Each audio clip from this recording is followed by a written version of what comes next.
In today's world, most people have some version of a virtual team.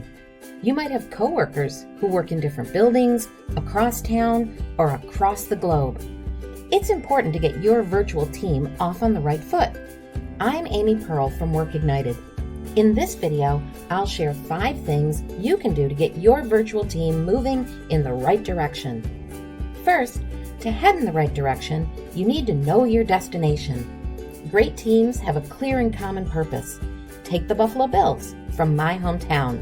They know that every day they're showing up to play football in order to win the Super Bowl. They know their game and their championship. Can your team members explain what game you're playing and what championship you're trying to win? If not, clarify it for them. Second, help team members to become productive as soon as possible. Break big goals down into week 1, week 2, and week 3 wins. Some people have trouble getting organized, structuring their days, staying focused, managing tasks. The sooner your virtual team members become productive, the better. Use good goal setting and delegation skills to keep people working on the right things.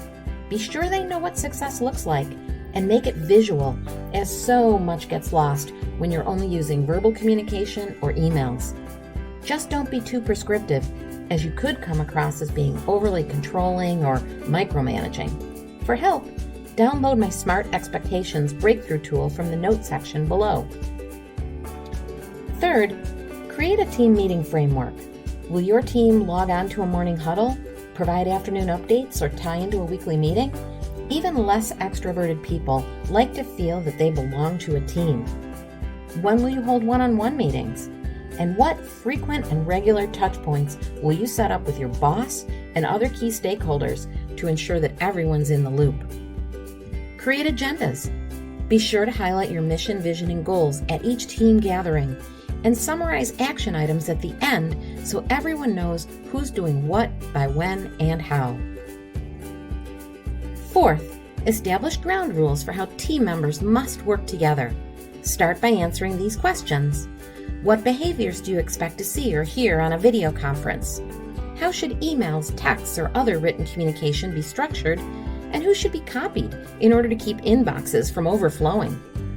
If someone has a concern or a misunderstanding is brewing, what steps should they take to resolve the conflict? How do people report their status to the team in order to establish peer-to-peer accountability? And fifth, plan for camaraderie and team building activities. Arrange to have virtual lunches or let pets participate in meetings. Share recipes, cultural characteristics, or what's happening in team members' hometowns.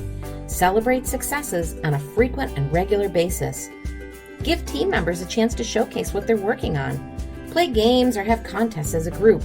You can even use good old-fashioned snail mail to send your team something to make them feel connected.